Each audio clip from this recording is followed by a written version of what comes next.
रामपुर गांव में विजय नाम का एक गरीब किसान अपनी पत्नी के साथ रहता था।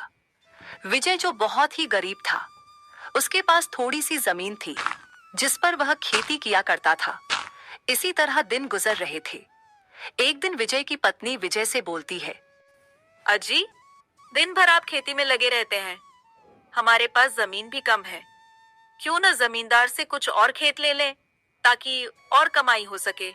अरे भाग्यवान, तुम्हारी इसी लालच की वजह से मैं एक दिन बुरी तरह फंसूंगा। तुम्हें तो पता ही है जमींदार कितना दुष्ट आदमी है। अजी, आप केवल धन की चिंता कीजिए। जमींदार से हमें क्या लेना देना।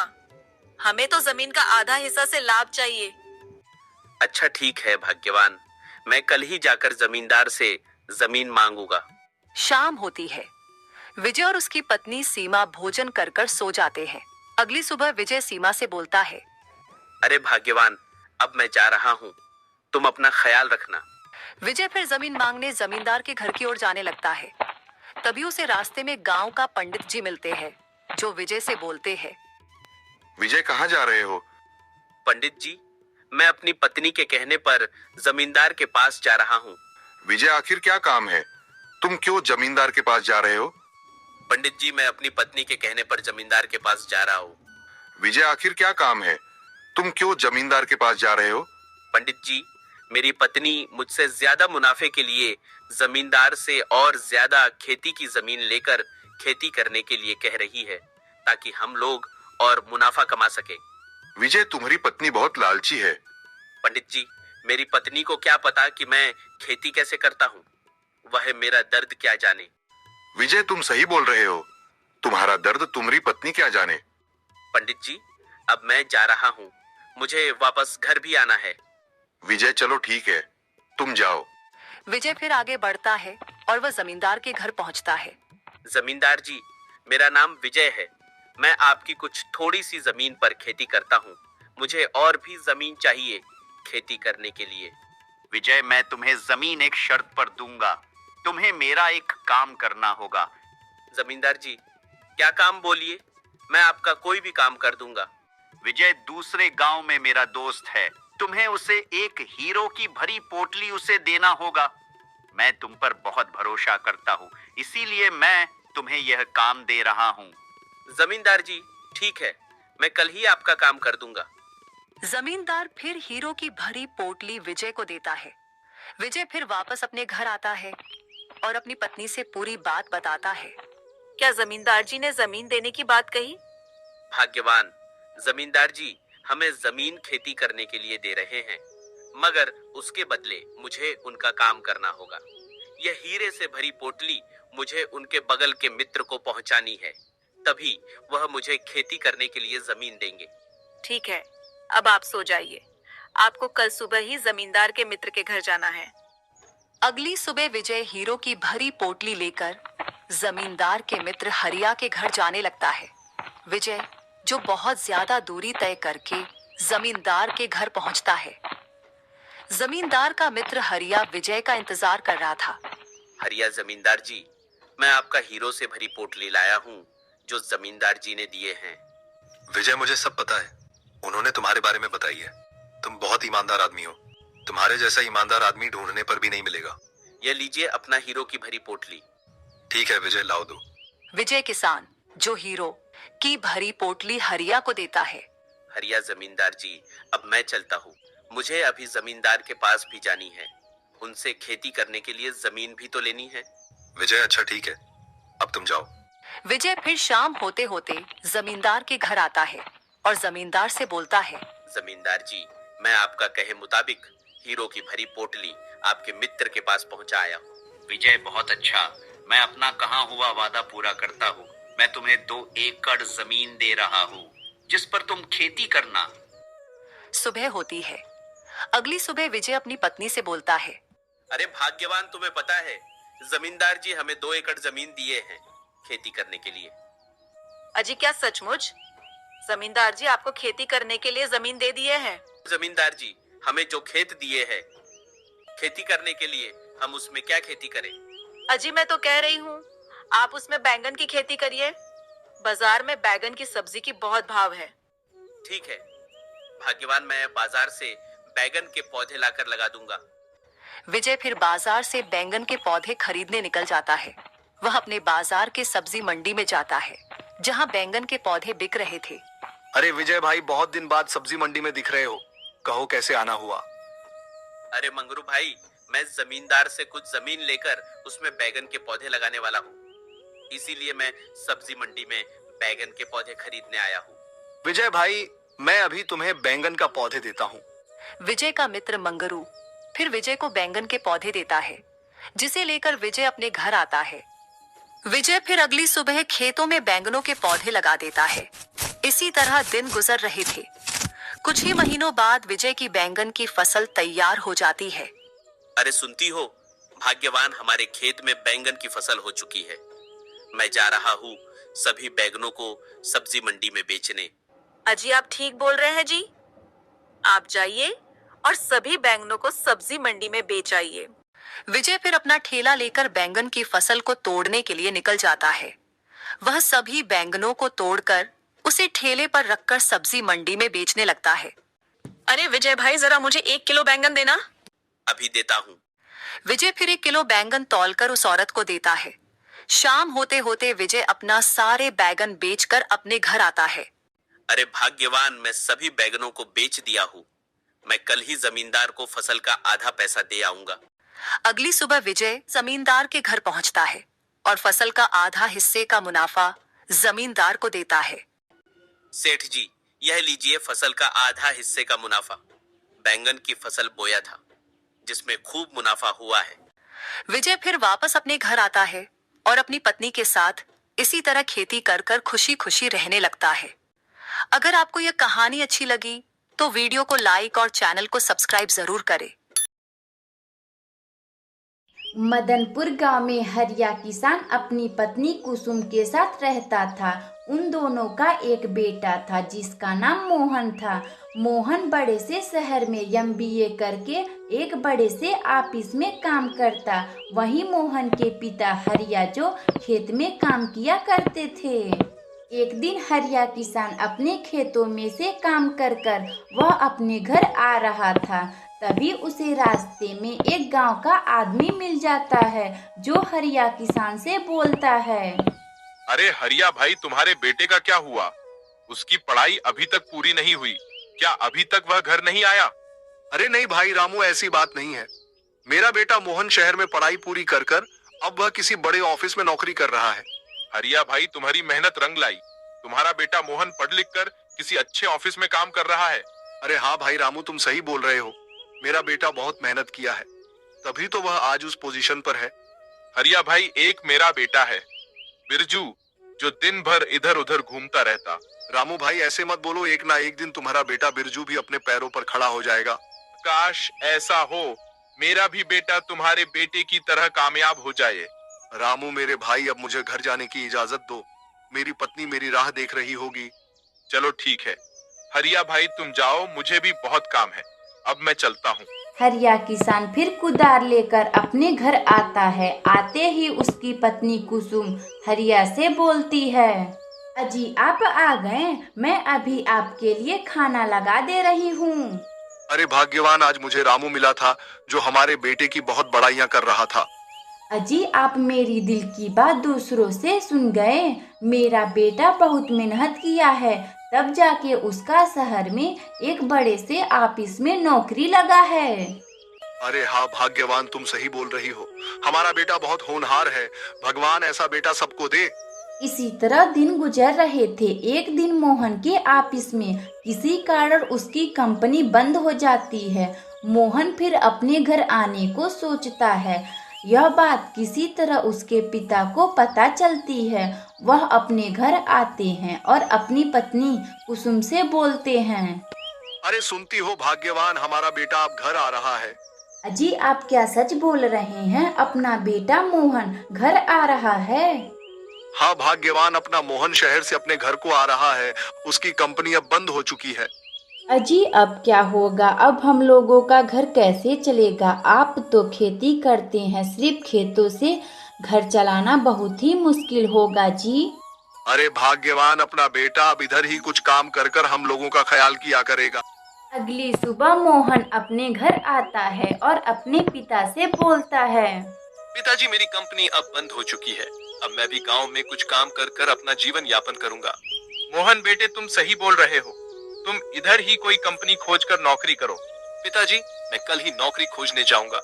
अगली सुबह मोहन एक नौकरी खोजने एक कंपनी में जाता है। जाते ही वह मैनेजर से बोलता है। हेलो सर, मेरा नाम मोहन है। मैं शहर से एमबीए किया हूँ। आपकी कंपनी में कोई भी काम हो तो मुझे दे दे। मोहन, हमारे इस कंपनी में कोई भी सीट खाली नहीं है। सीट पहले से ही भरी पड़ी है। मैं तुम्हें काम पर नहीं रख सकता। सर, मैं कोई भी काम कर लूंगा। मेरे घर पैसे की बहुत जरूरत है। मोहन, मुझे माफ कर दो। मैं दूसरों को निकालकर तुम्हें काम पर नहीं रख सकता। अब तुम जा सकते हो।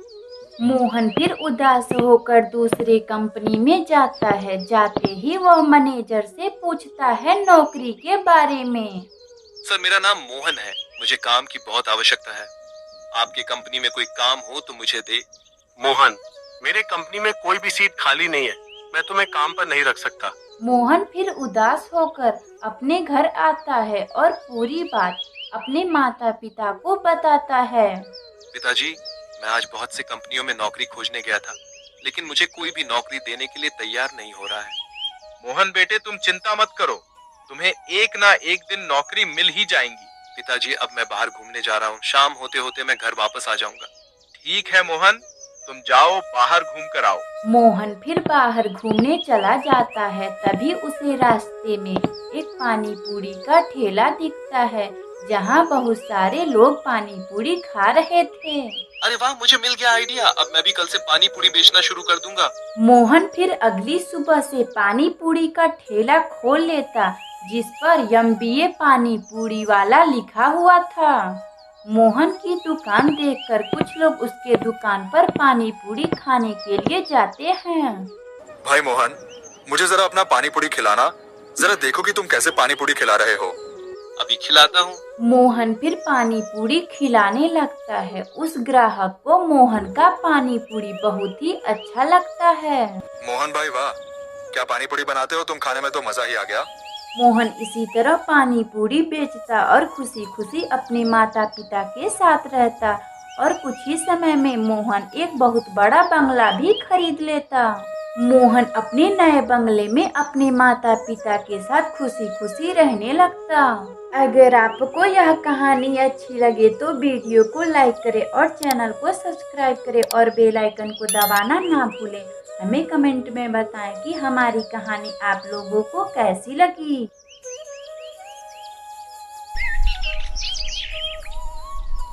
रत्नापुर गांव में एक ईमानदार सेठ रहता था, जिसका नाम सुखिया था। उसके घर पर एक नौकर काम किया करता था, जिसका नाम हरिया था। सुखिया सेठ खाने पीने का बड़ा शौकीन था। वह तरह तरह का व्यंजन खाया करता था। अरे ओ हरिया, चलो आज हम बाहर घूमने चलते हैं। ठीक है मालिक, चलिए हम चलते हैं। सुखिया सेठ अपने नौकर के साथ बाहर घूमने चला जाता है। तभी उन्हें रास्ते में एक गांव का नागरिक मिलता है, जो सेठ सुखिया से बोलता है। सेठ जी, आज मेरे घर में दावत है। मैं चाहता हूँ कि आप चलिए मेरे घर दावत खाने। अरे हाँ हाँ, क्यों नहीं, मैं अभी चलता हूँ। सेठ सुखिया फिर उस आदमी के घर दावत खाने चला जाता है, जो बहुत से भोजन बनवाया हुआ था। सेठ जी, अब आप खाना शुरू कीजिए और खाकर बताइए कि ये कैसा बना है। अरे हाँ, क्यों नहीं, मैं अभी खाकर बताता हूँ। सेठ सुखिया खाने का निवाला अपने पेट में डालता है। उसे दावत का खाना बहुत ही अच्छा लगता है। भाई वाह, दावत खाने में तो मजा ही आ गया। अरे वाह, क्या दावत है, इसे खाने में तो मजा ही आ गया। सेठ सुखिया दावत खाकर चला जाता है और अपने घर आकर अपने नौकर से बोलता है। हरिया वाह, उस आदमी के घर का दावत खाने में तो मजा ही आ गया। सेठ जी, क्या सचमुच आपको दावत अच्छा लगा? अरे हाँ हरिया, मुझे दावत बहुत अच्छा लगा। काश कभी ऐसा दावत मुझे फिर मिले खाने को। हरिया फिर सेठ के घर से काम कर कर अपने घर आता है। अपनी पत्नी से बोलता है। अरे सुनती हो, एक बात बोलूं? अजी क्या बात है, जो भी बोलना है बोलिए, इसमें पूछने की क्या बात है। सेठ जी को दावत खाना बहुत अच्छा लगता है, क्यों ना हम उन्हें दावत पर बुलाए? अजी आप सही बोल रहे हैं, हमें सेठ जी को दावत पर बुलाना चाहिए, उनकी वजह से हम लोगों का घर चलता है। अगली सुबह हरिया काम करने सेठ के घर जाता है और उनसे बोलता है, सेठ जी मेरी पत्नी बहुत अच्छा खाना बनाती है, आप मेरे घर शाम को दावत पर आइए। अच्छा ठीक है हरिया, मैं जरूर आऊंगा। शाम होती है। शाम को सेठ सुखिया दावत खाने अपने नौकर के घर जाते हैं। हरिया खाने में बहुत ही अच्छा अच्छा पकवान बनवाया हुआ था। सेठ जी खाना शुरू कीजिए, यह सभी भोजन मेरी पत्नी ने बनाया है। सेठ सुखिया अपने नौकर के घर भोजन करने लगता है। उसे उसकी पत्नी की बनाई हुई भोजन बहुत ही अच्छा लगता है। हरिया क्या स्वादिष्ट भोजन बनाती है तुम्हारी पत्नी, इसे खाने में बहुत अच्छा लगा। अरे इसके सामने तो बड़े बड़े होटल भी फेल है। हरिया की पत्नी, मैं तुमसे एक बात बोलूं?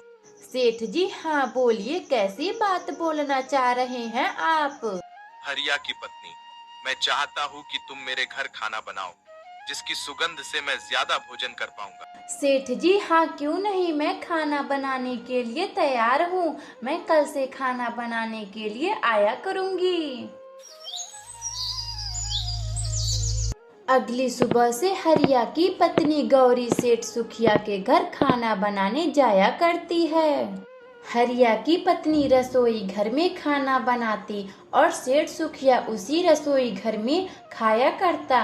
गौरी जो भी खाना बनाती वह उसे अपने घर लेकर आती, जिसे वह दोनों पति पत्नी खाया करते। अरे भाग्यवान सेठ जी को तुम्हारी बनाई हुई भोजन कैसा लगा? अजी मेरा बनाया हुआ भोजन का सुगंध सेठ को बहुत ही अच्छा लगा, वह अंगुलियां ही चाटते रह गए। तो क्या सचमुच सेठ जी तुम्हारे बनाए हुए भोजन की सुगंध से सेठ जी ने भोजन किया? अजी हाँ सेठ जी, मेरे बनाए हुए भोजन की सुगंध से उन्होंने अपना भोजन किया। इसी तरह दिन गुजर रहे थे। हरिया की पत्नी गौरी प्रतिदिन सुखिया सेठ के घर खाना बनाने जाती और सेठ सुखिया जो गौरी की बनाई हुई भोजन की सुगंध से सेठ सुखिया अपना भोजन किया करता था।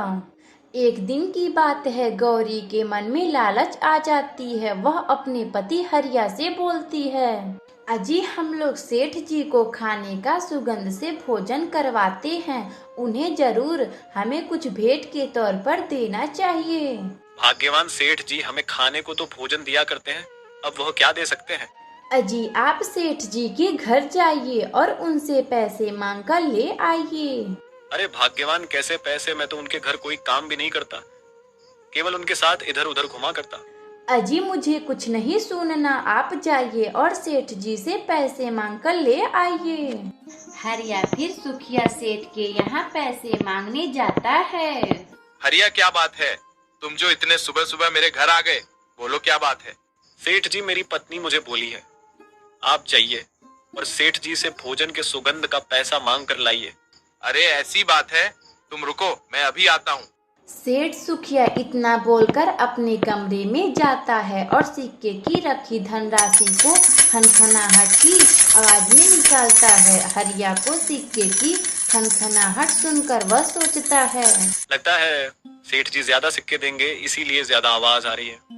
सेठ सुखिया फिर अपने कमरे में से बाहर आता है। हरिया सेठ की हाथों में सिक्के ना देखकर वह सेठ जी से बोलता है, सेठ जी आपके हाथों में तो एक भी सिक्के नहीं है, आपके कमरे में से तो बहुत आवाज आ रही थी। हरिया तुम शायद समझे नहीं सिक्कों की खनखनाहट से। मुझे तो कुछ भी समझ नहीं आ रहा, आप क्या कहना चाहते हैं? हरिया कैसे सिक्के, मैं तो तुम्हारा भोजन नहीं खाता हूँ, मैं तो केवल उसका स्वाद लेता हूँ। भोजन तो वह तुम दोनों खाते हो, इसीलिए मैं तुम्हें सिक्के की खनखनाहट सुनाया हूँ। हरिया को सेठ जी की बात समझ आ जाती है, वह अपने घर आ जाता है। आते ही उसकी पत्नी, अजी क्या हुआ, आपको सेठ जी ने पैसे नहीं दिया? अरे नहीं भाग्यवान, उन्होंने कहा है कि वह तो केवल भोजन का सुगंध लेते हैं, भोजन तो हम सब करते हैं, इसीलिए वह हमें पैसे नहीं दिए हैं। हरिया की पत्नी को समझ आ जाता है और वह अब बिना पैसों के सेठ सुखिया के घर खाना बनाया जाया करती थी। अगर आपको यह कहानी अच्छी लगी तो हमारे वीडियो को लाइक करें और चैनल को सब्सक्राइब करें।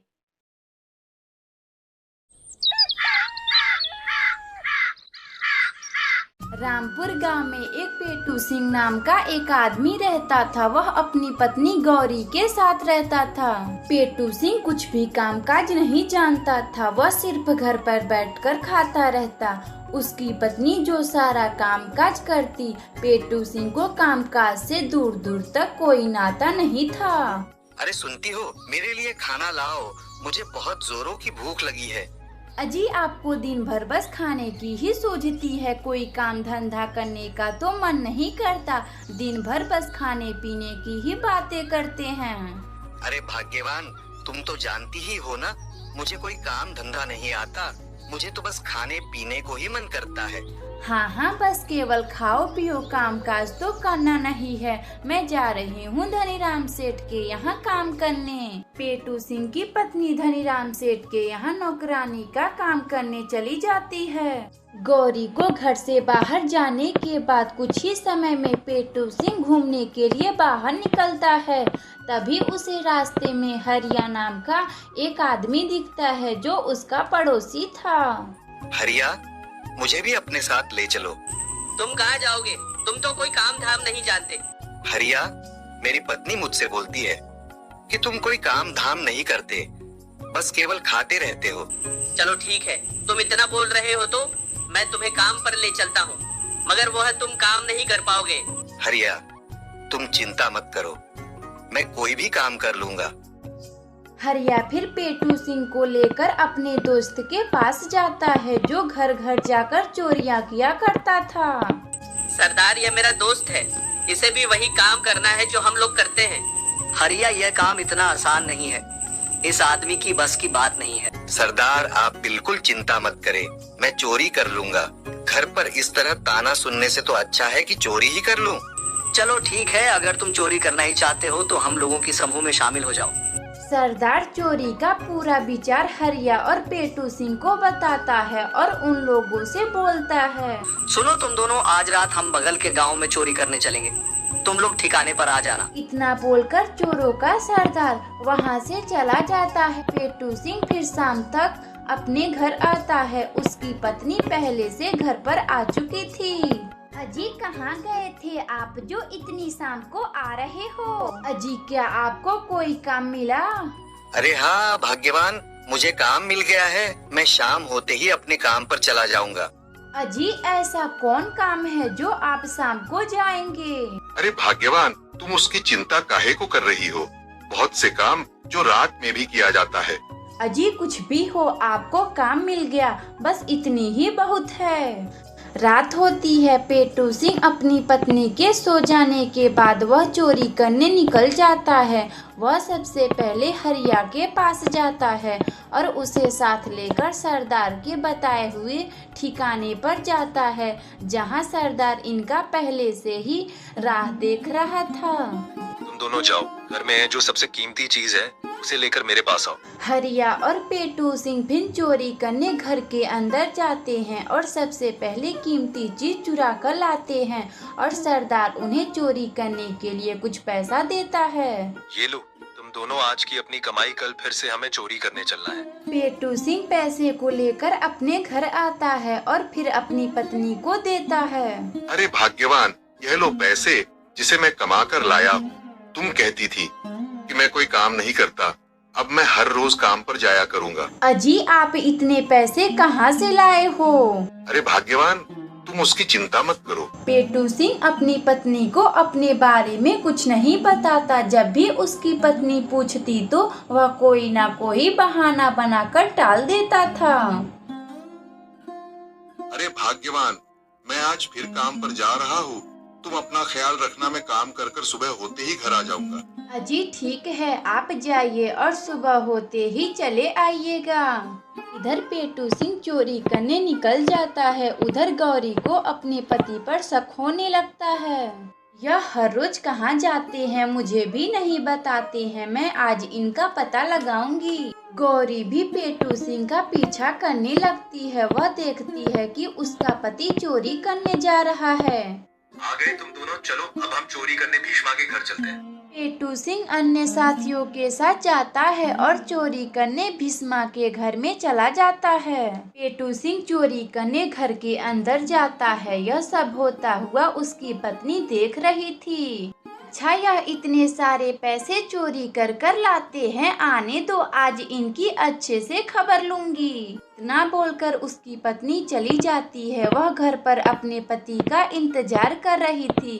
पेटू सिंह चोरी कर कर अपने घर आता है और उसकी पत्नी उससे बोलती है, अजी आप कहाँ गए थे? मैंने आज आपको देख लिया, आप चोरी करने गए थे। अरे भाग्यवान, तुम्हें कैसे पता चला कि मैं चोरी करने जाता हूँ? अजी मैं आपके पीछे पीछे आज गई थी। मैंने देखा कि आप चोरी करने भीष्मा के घर में गए थे। अजी आप चोरियां मत कीजिए, हम लोग इतने में ही खुश हैं। मैं आपको अब कभी भी भला बुरा नहीं कहूँगी। अरे भाग्यवान, ठीक है, तुम इतना ही बोल रही हो तो मैं अब नहीं जाऊंगा चोरी करने। उस दिन से पेटू सिंह चोरी करने नहीं जाता है। दोनों पति पत्नी इसी तरह खुशी खुशी रहने लगते हैं।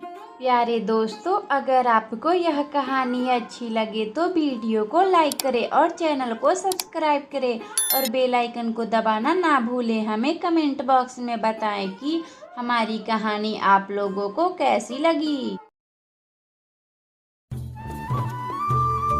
सुरेश अपने माता पिता के साथ रहा करता था। सुरेश के पिता का नाम सुखिया था और माता का नाम गौरी था। सुरेश के पिता जो एक किसान थे, वह खेती बाड़ी का काम भी किया करते थे। सुरेश जो दिन भर अपने दोस्तों के साथ इधर उधर घूमा करता था। सुरेश, चलो हम बाहर घूमने चलते हैं, बहुत दिन हो गया। पहाड़ों वाले जंगल की ओर नहीं गए। मोहन मेरे प्रिय मित्र, क्यों नहीं, चलो हम चलते हैं। तुम यही रुको, मैं अभी पिताजी से पूछ कर आता हूँ। सुरेश फिर अपने पिता के पास आता है और उनसे बोलता है, पिताजी वह मेरा मित्र है ना मोहन, मैं उसके साथ पहाड़ों वाली जंगल घूमने जा रहा हूँ। मैं जल्द ही घर चला आऊंगा। अरे कहीं नहीं जाना है, मैं तुम्हें पहाड़ों वाले जंगल जाने की अनुमति नहीं दे सकता। पिताजी क्यों नहीं, मैं कुछ ही समय में तो फिर वापस चला आऊंगा। नहीं सुरेश, मैंने बोला ना कि तुम कहीं नहीं जाओगे। जाकर कह दो अपने मित्र मोहन से पहाड़ों वाले जंगल नहीं जाना है। सुरेश फिर अपने घर से बाहर आता है और अपने पिता की कही गई बातों को अपने मित्र से कहता है। मोहन, मेरे पिताजी मुझे पहाड़ों वाले जंगल जाने की अनुमति नहीं दे रहे हैं। लगता है हम पहाड़ों वाले जंगल नहीं जा पाएंगे। कोई बात नहीं, हम कल चलेंगे। तुम अपने पिता से मत पूछना, हम चोरी से चलेंगे। शाम होते होते हम फिर अपने घरों को वापस लौट आएंगे। सुरेश का मित्र मोहन फिर अपने घर को लौट जाता है। अगली सुबह मोहन अपने दोस्त सुरेश के पास जाता है, जो उसका लंबे समय से इंतजार कर रहा था। सुरेश, मैं अपने पिताजी को अपने बारे में बिना बताए आया हूँ। मोहन, मैं भी अपने पिताजी से कुछ भी नहीं बताया हूँ। शाम होते ही हम अपने घर चले आएंगे। मोहन और सुरेश दोनों मित्र पहाड़ों वाली जंगल की ओर निकल जाते हैं। चलते चलते उन्हें रास्ते में एक पंडित मिल जाते हैं, जिनका वह दोनों नमस्कार करते हैं। अरे बालक, कहाँ जा रहे हो? पंडित जी, हम थोड़ी दूर जा रहे हैं, फिर वापस आ जाएंगे। मेरी बात ध्यान से सुनो, थोड़ी दूर ही जाना, पहाड़ों वाले जंगल की ओर मत चले जाना।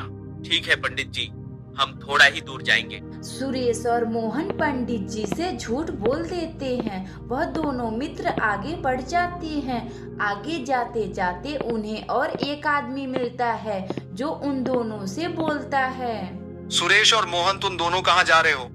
काका जी, हम दोनों मित्र थोड़ी दूर जा रहे हैं। ठीक है, थोड़े ही दूर जाना, मगर पहाड़ों वाले जंगल की ओर मत चले जाना।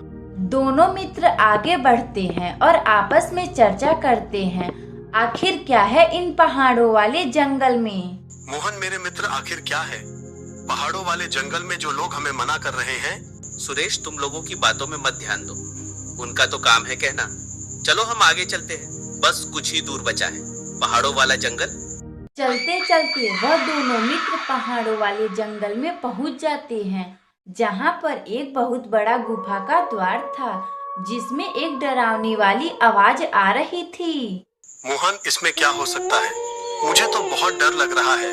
सुरेश तुम डरो मत, मैं हूं ना, तुम्हें कुछ नहीं होगा।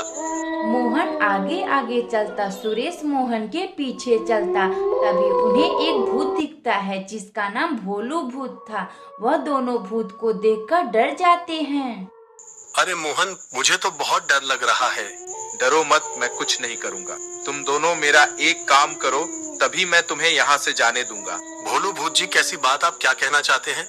जंगल के बाहर एक किस्म का लकड़ी पाया जाता है, उसे लाकर मुझे दे दो, मैं फिर से इंसान बन जाऊंगा।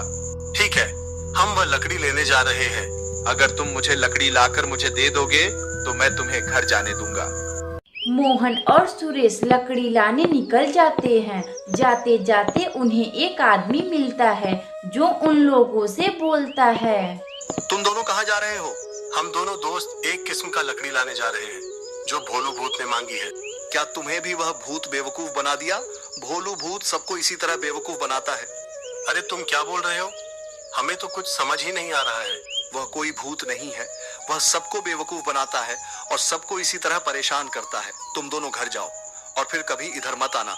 मोहन और सुरेश अपने घर लौट आते हैं। सुरेश के पिता गुस्से से सुरेश से बोलते हैं। सुरेश, तुम कहाँ गए थे? हम लोग कब से तुम्हारी राह देख रहे हैं।